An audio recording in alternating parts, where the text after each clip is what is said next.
책문책답과 더디가 함께합니다. 더디 세계문학 인간 실격 다자이 오사무 지음 이은정 옮김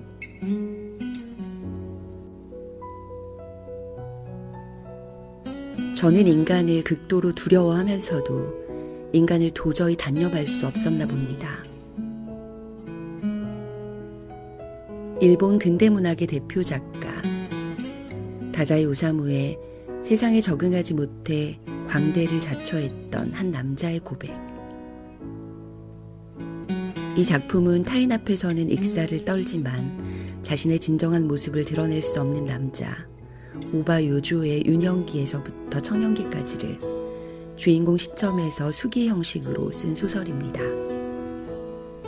인간 존재의 본질에 대해 묻는 걸작으로 높이 평가를 받고 있는데요.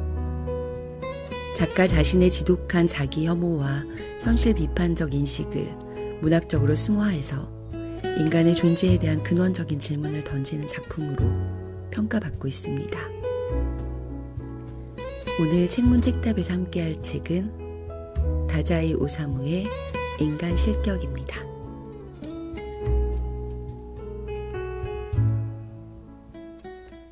서문. 나는 그 남자의 사진을 3장 본 적이 있다. 첫 번째 사진은 그 남자의 유년 시절이라고 해야 할까? 10살 전후로 추정되는 시절의 사진으로 정원 연못가에서 품이 넓은 굵은 줄무늬 바지를 입고 선 채 많은 여자들에게 둘러싸여 목을 한 30도 정도 왼쪽으로 삐딱하게 기울이며 보기 흉하게 웃고 있는 사진이다. 보기 흉하다. 하지만 미의식이 둔한 사람들이라면 몸이 건조한 표정으로 귀여운 아드님이시군요 라고 적당히 입에 발린 인사치레를 해도 전혀 거짓말이라고 의심되지 않을 정도로 이른바 일반적으로 말하는 귀염성 같은 것이 얼핏 보이기도 하는, 그러니까 어린아이 같은 웃음을 짓고 있지 않은 건 또 아닌 그런 얼굴이다. 그러나 조금이나마 미의식에 민감한 사람들이라면 한눈에 세상에나 아이가 인상이 좀 그러네 라며 몹시 불쾌한 듯 중얼거리며 숭충이를 털어낼 때의 손놀림으로 사진을 던져버릴지도 모른다. 그 아이가 웃고 있는 모습은 자세히 보면 볼수록 왠지 모르게 불쾌하고 섬뜩한 무언가가 느껴진다. 근본적으로는 웃는 얼굴이 아니다. 그 아이는 조금도 웃고 있지 않다. 그 증거로 그 아이는 두 주먹을 불끈 쥐고 서 있다. 사람은 주먹을 꽉 쥐면서 웃지 않는다. 원숭이다. 원숭이가 웃고 있다. 단지 얼굴에 보기 흉한 주름을 잡고 있을 뿐이다. 주름투성이 아이라고 말하고 싶을 정도로 진짜 기묘하고 추잡스럽고 이상하게 사람을 화나게 만드는 표정을 짓고 있는 사진이다. 나는 지금껏 이렇게 이상한 표정을 짓는 아이는 본 적이 단 한 번도 없다. 두 번째 사진에서 그 남자는 깜짝 놀랄 정도로 많이 변해 있었다. 학생처럼 보였다. 고등학교 시절인지 아니면 대학 시절인지 확실하지는 않지만 어쨌든 두려울 정도로 잘생겼다. 그러나 이 사진에서도 이상하게 살아있는 인간의 느낌은 들지 않았다. 교복을 입고 있으며 가슴 포켓에는 흰 손수건이 살짝 보이고 등나무 의자에 다리를 꼬고 앉아서 웃고 있다. 이번 사진에 웃는 얼굴은 주름투성이 원숭이 같지는 않지만 꽤 교묘한 미소가 인간의 웃음과는 어딘가 다르다. 피의 무게라고 해야 할까?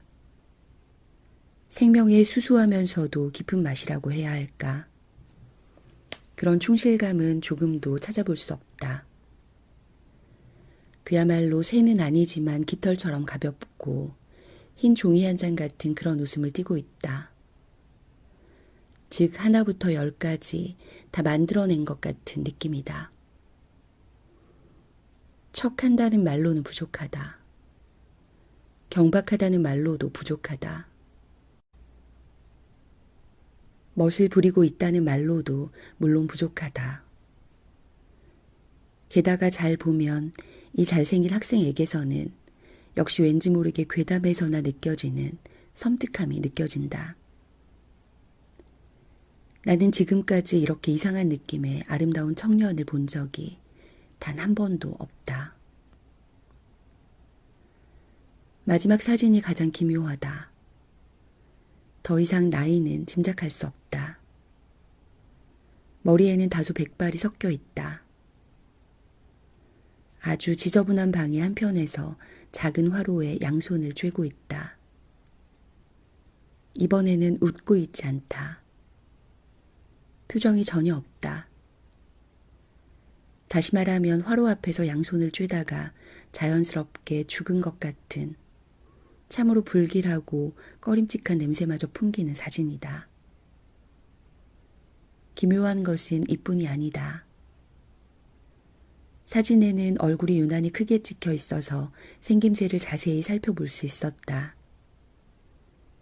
이마는 평범하고 이마의 주름도 평범하고 눈썹도 평범하고 귀도 입도 턱도. 그래, 이 얼굴에는 표정만 없는 게 아니라 인상도 없다. 특징이 없다. 예를 들어 내가 사진을 본 다음 눈을 감는다고 하자.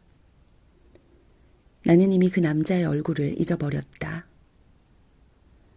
방 벽, 작은 화로는 떠올릴 수 있지만 정작 방 주인의 얼굴은 안개 속으로 사라져서 아무리 노력해도 아무것도 떠올릴 수 없다. 그림으로 그려지지 않는 얼굴이다.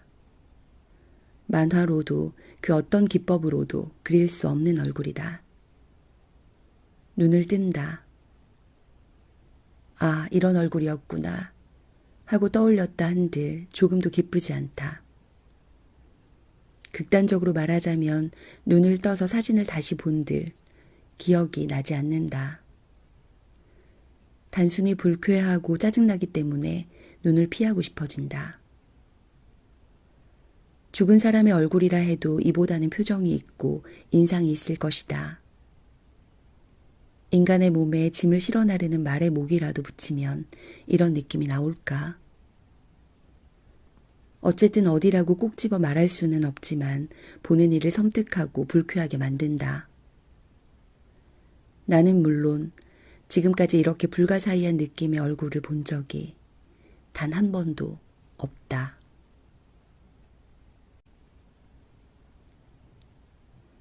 첫 번째 수기. 참으로 부끄러운 인생을 살아왔습니다. 저는 인간적인 삶이라는 것이 무엇인지 모릅니다. 저는 도호쿠 지방의 어느 시골 마을에서 태어났기 때문에 꽤 성장하고 나서야 기차라는 걸 처음 봤습니다. 저는 기차역 위를 가로지르는 브릿지를 오르락 내리락하며 흥분했습니다. 그것이 선로의 저편으로 넘어가기 위해 만든 것이라고는 꿈에도 모른 채 말입니다. 그저 기차역을 마치 외국의 놀이동산처럼 복잡한 구조로 재미를 주기 위해 멋으로 설치한 것이라고만 생각했습니다.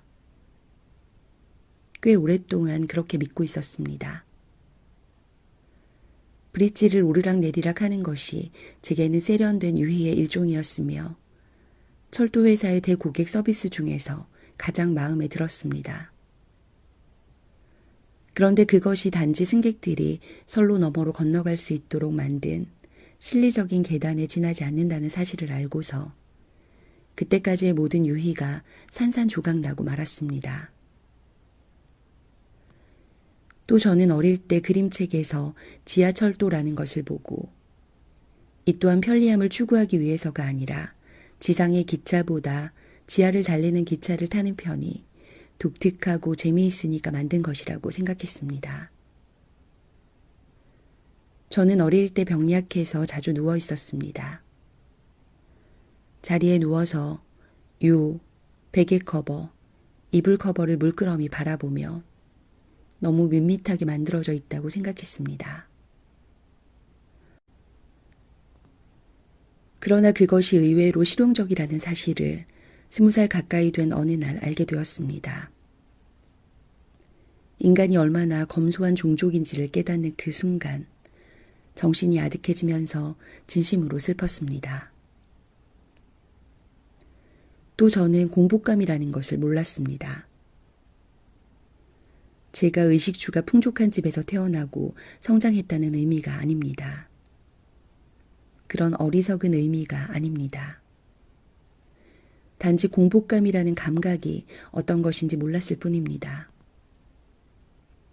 이상하게 들리겠지만 배가 고파도 제 스스로 그것을 깨닫지 못했습니다.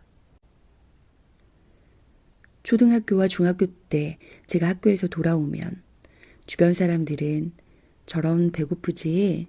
우리들도 그랬어. 학교 갔다 오면 그렇게 배가 고프더라고.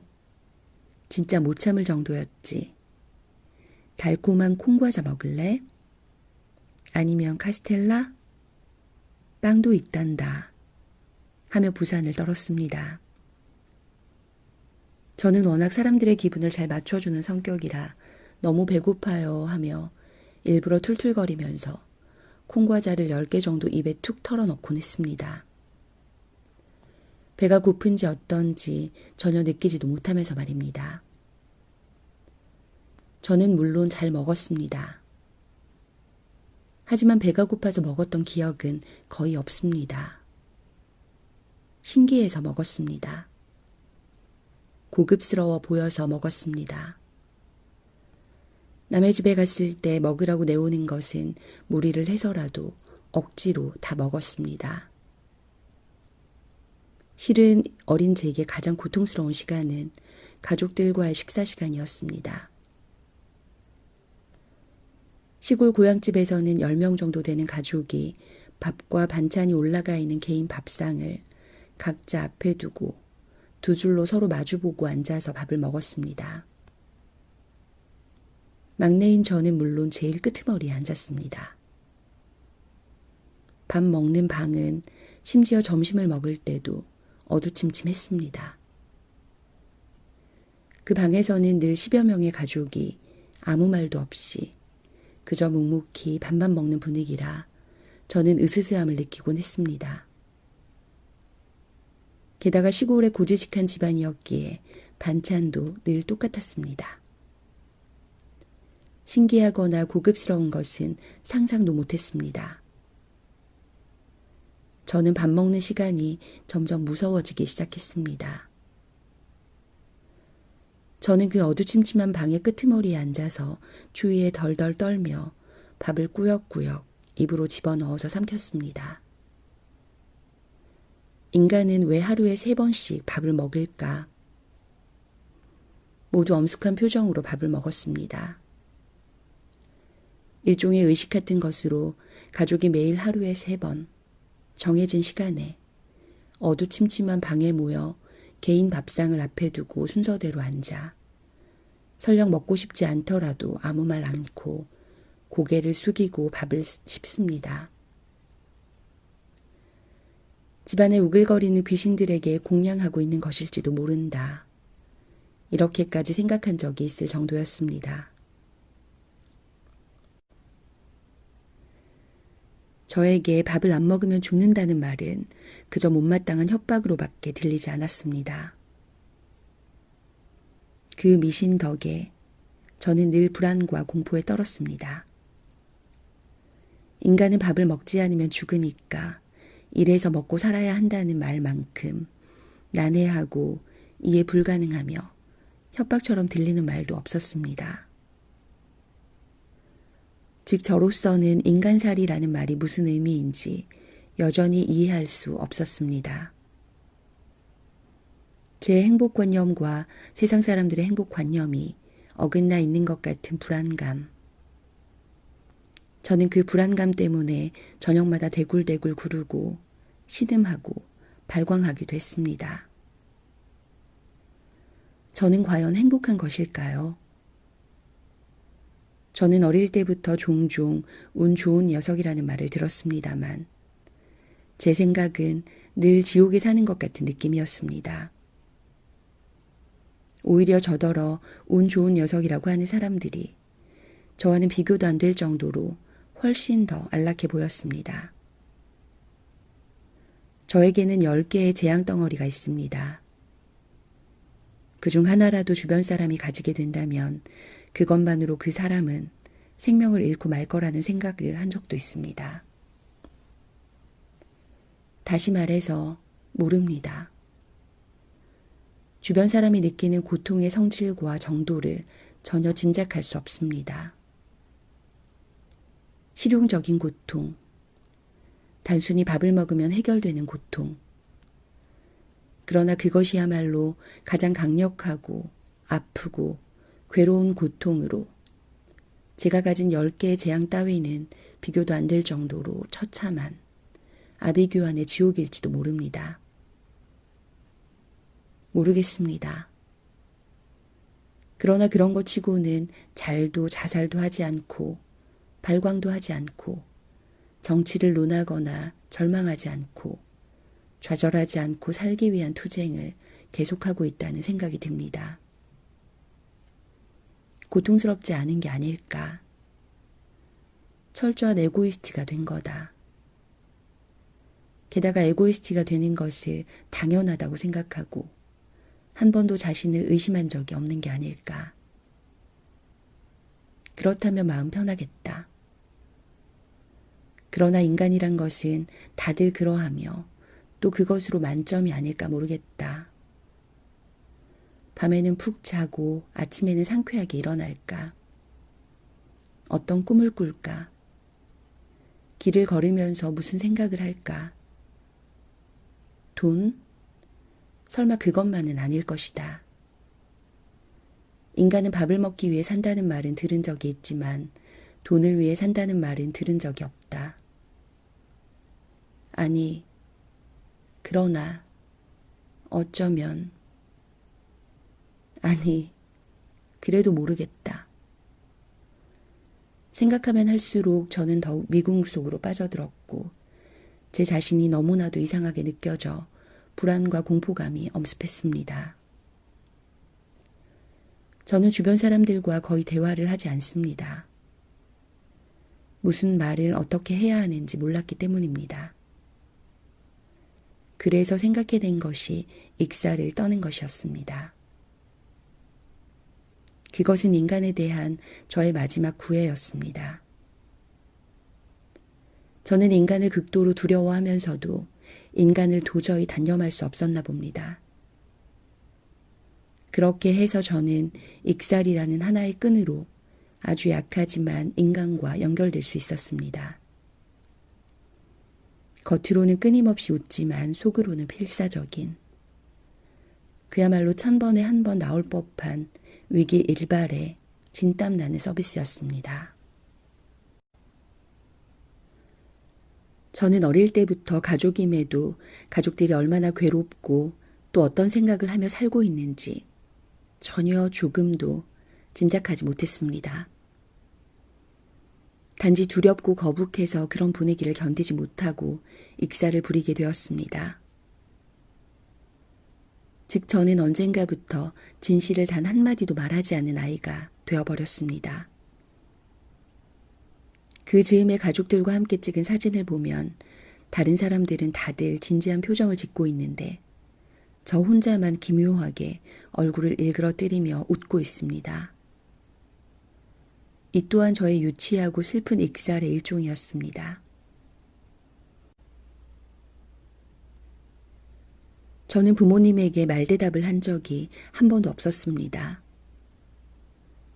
제게 잔소리란 청천벽력같이 강해 듣는 순간 미쳐버릴 것만 같아서 말대답하기는커녕 잔소리야말로 이른바 예부터 변함없는 인간의 진리가 틀림없다. 그 진리를 실천한 능력이 없으니 더 이상 나는 인간들과 함께 살 수 없는 것이 아닌가. 저는 그렇게 믿어버리고 말았습니다. 그래서 저는 언쟁도 자기 변명도 할 수 없었습니다. 남에게 안 좋은 소리를 들으면 그렇구나. 지당한 말이다. 내가 심각한 오해를 했구나 하는 기분이 들어서 늘 공격을 묵묵히 받아들였습니다. 그리고 내심 미쳐버릴 정도의 공포를 느꼈습니다. 남이 자신에게 비난을 퍼붓거나 화를 내면 기분이 좋을 사람이 누가 있겠습니까마는 저는 화내고 있는 사람의 얼굴에서 사자보다도 악어보다도 용보다도 더 무서운 동물의 본성을 보았습니다. 평소에는 그 본성을 감추고 있다가 어떤 기회가 찾아오면 예를 들어 소가 초원에서 무방비 상태로 자고 있다가 갑자기 꼬리로 배에 앉은 파리를 쳐 죽이듯 인간이 자신의 무서운 정체를 화라는 형태로 갑작스럽게 드러낼 때면 저는 늘 머리카락이 쭈뼛쭈뼛 설 정도로 전율을 느꼈습니다. 이 본성도 또한 인간으로 살아가는 데 필요한 자격 중 하나일지 모른다는 생각에 제 자신에게 절실함이 느껴질 정도의 절망감을 느꼈습니다.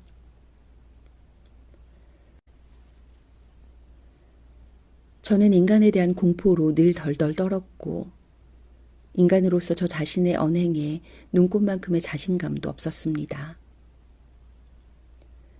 저 혼자만의 고뇌를 가슴속의 작은 상자에 담고서 우울함과 신경 과민을 그저 숨기기만 한 채 오로지 천진난만한 낙천주의로 가장했습니다. 그렇게 해서 저는 익살스러운 괴짜로 점점 완성되어 갔습니다. 뭐든지 좋으니까 웃기면 된다. 그러면 인간들은 내가 자신들이 말하는 이른바 산밖에 있더라도 그다지 신경 쓰지 않을 것이다. 어쨌든 인간들의 눈에 거슬리면 안 된다. 나는 무다. 바람이다. 하늘이다. 이런 생각이 점점 심해졌으며 그와 동시에 저는 익살꾼으로 더욱 완벽하게 자신을 가장해 가족들을 웃겼습니다. 그리고 가족들보다도 더욱 이해할 수 없고 두려운 존재인 사용인들에게까지 필사적으로 익살을 떠는 서비스를 했습니다. 저는 여름에 유카타 속에 빨간 털실로 짠 스웨터를 껴입고 복도를 걸어다니며 집안 사람들을 웃겼습니다. 좀처럼 웃지 않은 큰형도 그걸 보고서는 그거 요조한테 안 어울려 라고 귀여워 죽겠다는 듯한 말투로 말하며 폭소했습니다. 아닙니다. 제가 한여름에 털실 스웨터를 입고 걸을 정도로 아무리 그래도 그렇게 더위도 추위도 모르는 이상한 사람은 아닙니다. 사실 누나의 레깅스를 양팔에 끼고 유카타 소매 아래로 슬쩍 내보여 스웨터를 입고 있는 것처럼 보이게 했습니다. 제 아버지는 도쿄에 볼 일이 많은 사람이었습니다. 도쿄 우에노에 사쿠라 기초의 별장을 가지고 있어서 한 달의 거의 대부분은 도쿄의 별장에서 지냈습니다. 그리고 집으로 돌아오실 때면 가족들 또는 친척들의 목까지 실로 엄청난 양의 선물을 사오는 것이 아버지의 취미 같은 것이었습니다. 언젠가 아버지는 도쿄에 가기 전날 밤 자식들을 거실에 불러 모으고는 모두에게 돌아가며 이번에 돌아올 때는 어떤 선물이 좋겠냐고 웃으며 물었습니다. 그리고 아이들의 대답을 일일이 수첩에 적었습니다. 아버지가 자식들을 다정다감하게 대하는 것은 드문 일이었습니다. 요조는? 아버지가 물으셨을 때 저는 아무 말도 못했습니다. 뭘 가지고 싶으냐는 질문을 받자마자 아무것도 갖고 싶지 않아졌습니다. 뭐든 상관없다. 어차피 날 즐겁게 해주는 것 따위 없다. 이런 생각들이 갑자기 울컥하고 터져나와 버렸습니다. 그러나 도저히 제 취향이 아니더라도 남이 주는 것이라면 거절하지 못했습니다. 싫은 것을 싫다고 하지 못하고 또 좋아하는 것이 있어도 마치 도둑질해서 얻은 것처럼 눈치를 보며 무덤덤한 척했습니다. 그렇게 말로는 표현할 수 없는 공포감에 몸서리 쳤습니다. 즉 제게는 둘 중 하나를 선택할 수 있는 능력조차 없었습니다. 이것이 세월이 흘러 이른바 참으로 부끄러운 인생을 사는 중대한 원인이지 않았나. 이제야 그런 생각이 듭니다. 제가 아무 말 않고 우물쭈물하고 있으니 아버지는 기분 상한 표정으로 말했습니다. 역시 책이냐? 아사쿠사에 있는 절 근처 가게에서 사자탈을 팔더구나. 설날 사자춤에 쓰는 탈 말이다. 애들이 쓰고 놀기에 딱 좋은 크기던데 그건 어떠냐? 갖고 싶지 않으냐? 갖고 싶지 않으냐는 말을 들으면 상황 종료입니다.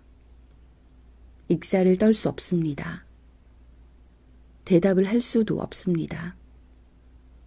얼어붙어 버려 아무것도 할 수 없습니다. 익살꾼으로서는 완전히 낙제점이었습니다. 책이 좋을 것 같습니다. 큰형이 진지한 표정으로 말했습니다. 그래? 아버지는 재미없어졌다는 표정을 지으며 수첩을 탁 하고 닫아버렸습니다. 수첩에 메모도 하지 않고 말입니다. 참으로 어처구니 없는 실패입니다. 저는 아버지를 화나게 만들었습니다. 아버지의 복수는 분명 엄청나게 무서울 게 틀림없습니다. 저는 지금 당장 무슨 수를 써서라도 아버지의 기분을 되돌려 놓지 않으면 안 된다고 생각했습니다. 그날 밤 이불 속에서 덜덜 떨면서 고민하던 끝에 몰래 일어나 거실로 가서 아버지가 좀 전에 수첩을 넣어두셨던 서랍을 열어 수첩을 꺼내 페이지를 넘기며 선물 주문 리스트가 적혀있는 곳을 찾았습니다. 그리고 그 페이지에 연필로 사자탈이라고 적어놓고 다시 잠들었습니다. 저는 그 사자춤에 쓰는 사자탈을 발톱의 때만큼도 갖고 싶지 않았습니다. 오히려 책이 훨씬 좋았습니다. 하지만 저는 아버지가 그 사자탈을 제게 사주고 싶어 한다는 것을 눈치채고 아버지의 기분에 맞춰주기 위해 아버지가 기뻐하는 모습을 보기 위해 심야의 거실로 몰래 숨어 들어가는 모험을 결행한 것이었습니다. 그리고 제 비상사태에 대한 대처 방법은 대성공을 거뒀습니다. 아버지가 도쿄에서 돌아오자마자 어머니에게 큰 소리로 말씀하시는 것을 방에서 들었습니다.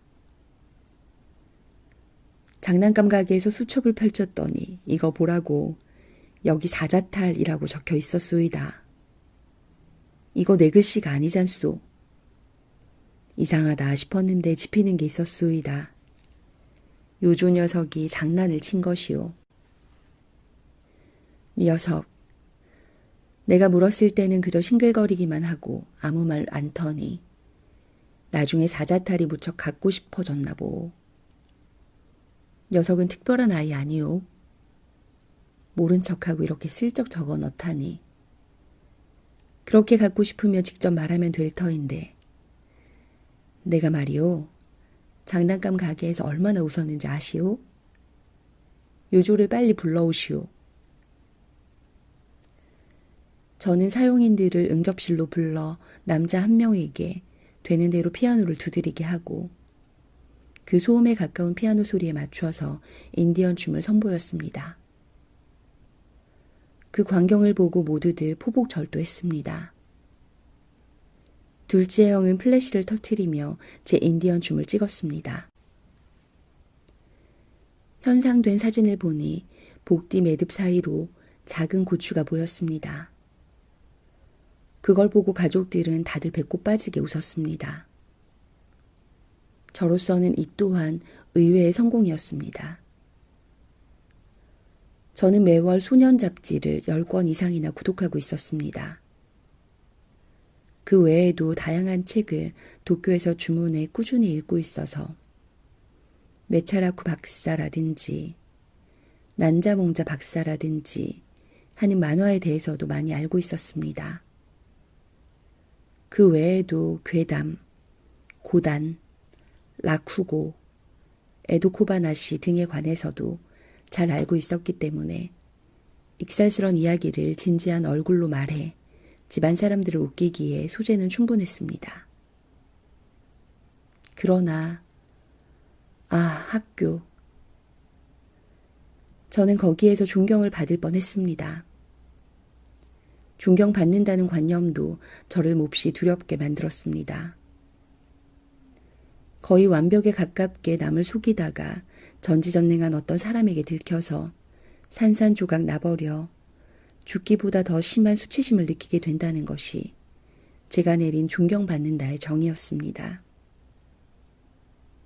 인간을 속여서 존경받는다고 해도 누군가 한 사람은 알고 있습니다. 그리고 언젠가 그 한 사람이 인간들에게 가르침을 주어 자신들이 내게 사기당했다는 것을 깨달았을 때, 그때 인간들의 분노와 복수는 도대체 어떤 것이겠습니까? 생각만 해도 온몸에 털이 꼿꼿하게 서는 느낌이었습니다. 저는 부잣집에서 태어났다는 것보다도 세상 사람들이 흔히 말하는 공부 잘하는 아이로서 학교에서 존경받을 뻔했습니다. 저는 어릴 때부터 병약했기에 한 달, 두 달, 혹은 한 학년 가까이 병치대를 해서 자주 학교를 쉬었습니다. 그럼에도 나은 지 얼마 되지도 않은 몸을 이끌고 인력거를 타고 학교에 가서 학년 말 시험을 치면 반에서 제일 성적이 좋았습니다. 몸 상태가 좋을 때도 저는 공부를 별로 하지 않았습니다. 학교에 가도 수업 시간에 만화 따위를 그리고 쉬는 시간에는 그것을 반 아이들에게 설명하며 웃겼습니다. 또 글을 쓰라고 하면 웃기는 이야기만 써서 선생님에게 주의를 들었습니다. 그러나 저는 그만두지 않았습니다. 실은 선생님도 저의 웃기는 이야기를 몰래 즐기고 있다는 것을 알고 있었기 때문이었습니다. 어느 날 저는 여느 때처럼 어머니가 절 데리고 도쿄로 가던 기차 안에서 객차 통로에 있는 가래통에 오줌을 누구만 실수담을 참으로 슬프게 적어서 제출했습니다. 선생님은 틀림없이 웃을 거라는 자신감이 있었습니다. 교무실로 돌아가는 선생님의 뒤를 몰래 밟았습니다. 선생님은 교실에서 나오자마자 반 아이들의 제출물에서 제 글을 뽑아 복도를 걸으며 읽기 시작했습니다. 그러고는 작게 소리내 웃었습니다. 교무실에 들어가서는 벌써 다 읽었는지 얼굴이 시뻘개질 정도로 큰 소리로 웃었습니다. 다른 선생님에게 읽어보라고 권하는 선생님의 모습을 보며 저는 무척 만족스러웠습니다. 장난꾸러기. 저는 이른바 장난꾸러기로 보이는데 성공했습니다. 존경받는 것에서 도망치는 데 성공했습니다. 학교 통지표를 보면 학과는 모두 10점 만점이었지만 행동평가는 7점이거나 6점을 받아서 이것 또한 가족들의 웃음을 자아냈습니다. 그러나 제 본성은 장난꾸러기 따위와는 많이 대조적인 것이었습니다. 그 즈음 이미 저는 집의 남녀 사용인들에게 슬프고 가엾은 어떤 것에 대해 배우고 겁탈당하고 말았습니다. 어린 아이에게 그러한 짓을 하는 것은 인간이 행할 수 있는 범죄 중에서도 가장 추악하고 하등하고 잔혹한 범죄라고 저는 지금도 생각하고 있습니다. 그러나 저는 숨기고 참았습니다. 이것으로 또 하나 더 인간의 특징을 알게 되었다는 기분조차 들어서 그래서 맥없이 웃었습니다. 만약 제게 사실을 말하는 습관이 있었다면 주눅들지 않고 그들의 범죄를 아버지와 어머니께 호소할 수 있었을지도 모릅니다. 그러나 저는 아버지도 어머니도 전부를 이해할 수 없었습니다. 저는 인간에게 호소한다는 그 수단에는 조금의 기대도 없었습니다. 아버지께 호소해도, 어머니께 호소해도, 순경에게 호소해도, 정부에 호소해도, 결국 처세술이 뛰어난 사람의, 목소리 큰 사람의 변명만 들어줄 게 뻔하지 않을까 생각했습니다. 반드시 편파적이라는 것을 너무 잘 알고 있다. 어차피 인간에게 호소하는 것은 쓸데없는 짓이다. 저는 역시 사실은 말하지도 않고 숨기고 참고 그리고 익사를 계속 떠는 것 외에는 달리 방법이 없다는 생각이 들었습니다.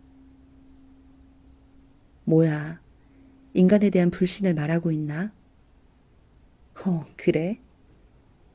네가 언제부터 기독교인이었냐고 조소하는 사람도 어쩌면 있을지도 모릅니다만, 그러나 인간에 대한 불신이 반드시 곧 종교와 통하고 있다고는 말할 수 없다고 생각합니다.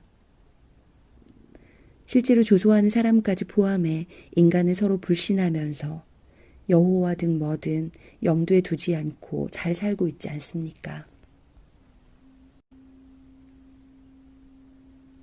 역시 제 어린 시절의 일입니다만, 아버지가 속해 있던 모 정당의 유명인이 저희 마을에 연설하러 와서 저는 사용인들과 함께 연설을 들으러 극장에 갔습니다. 극장은 10,000원이었습니다. 마을에서 아버지와 친한 사람들의 얼굴은 다 보였고 다들 열심히 박수를 쳤습니다. 연설이 끝나고 청중들은 눈 덮인 밤길을 3355 무리지어 집으로 돌아가며 오늘 밤 연설이 멋 같았네 어쩌네 하며 뒷담화를 하기 시작했습니다. 그 무리 속에서 아버지와 아주 절친한 사람의 목소리도 들렸습니다. 아버지의 인사말은 듣고 있을 수 없었다는 둥, 유명인의 연설도 무슨 소리인지 모르겠다는 둥, 이른바 아버지의 동지들이 열받은 목소리로 말하고 있었습니다. 그리고 그 사람들은 우리 집 손님 방에 몰려와 아버지께 오늘 밤의 연설은 대성공이었다고 진심으로 기뻐하는 표정을 지으며 말했습니다. 어머니는 남자 사용인들에게 오늘 밤 연설회가 어땠느냐고 물으셨습니다. 사용인들은 아주 재미있었다고 천연덕스럽게 말했습니다. 그러나 사용인들은 집으로 돌아오면서 연설회만큼 재미없는 것도 없다며 투덜댔습니다. 그러나 이것은 아주 사소한 예에 불과합니다. 서로 속고 속입니다. 참 신기한 것이 아무도 상처받지 않으며 서로 속고 속이고 있다는 것도 모르는 것 같은 실로 산뜻한 그야말로 밝고 명랑한 불신의 이해가 인간의 삶에는 가득한 것 같습니다. 그러나 저로서는 서로 속고 속이고 있다는 사실에 딱히 흥미가 없습니다. 저 자신이야말로 익살꾼으로 가장해 아침부터 밤까지 인간을 속이고 있으니까요. 저는 바른생활 교과서에나 나올 법한 정의인지 뭔지 아는 도덕 따위에는 그다지 관심이 없습니다. 저는 속고 속이고 있으면서 맑고 밝고 명랑하게 살고 있는 또는 살 수 있는 자신감을 가지고 있는 것 같은 인간이 오히려 난해합니다. 인간은 끝내 제게 그런 묘수를 가르쳐주지 않았습니다. 그 묘수만 알았더라면 저는 인간을 이렇게까지 두려워하고 필사적으로 서비스를 하지 않아도 되었을 텐데 말입니다. 인간의 생활과 대립하며 밤마다 지옥도 이런 지옥이 없을 거라고, 지독한 고통을 느끼지 않아도 됐을 텐데 말입니다. 즉 제가 남녀 사용인들의 증오스러운 범죄조차 아무에게도 털어놓지 못했던 것은 인간에 대한 불신 때문이 아니라 물론 기독교인 때문도 아니며 인간이 요조라는 저에 대해 신용의 껍질을 굳게 닫고 있었기 때문이었다고 생각합니다.